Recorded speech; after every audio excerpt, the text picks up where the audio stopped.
مباراة أهل البرج واتحاد الحراش، وجدت فرقتنا التقنية مضايقات للدخول إلى الملعب ومحاولة من بعض المنظمين عرقلة عمل المؤسسة العمومية، كما لم يسمح لنا بالتصوير من المكان المخصص بالقاعة الشرعية، فاضطرت فرقتنا إلى التقاط الصور من وضعية تماس.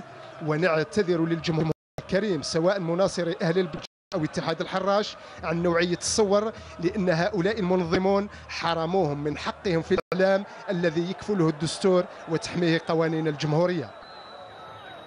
الحوار الكروي على أرضية الميدان جمع الصفراوين الأهلي واتحاد الحراش، وكان لأصحاب الأرض الكثير من الفرص ضائعة.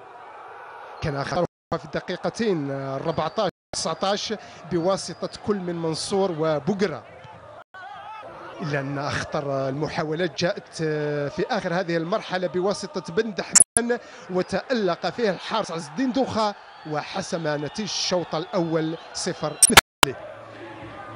الشوط الثاني دخله الأهلي بقوة، لكن عز الدين دوخة كان سدا منيعا في وجه الآلة البريجية.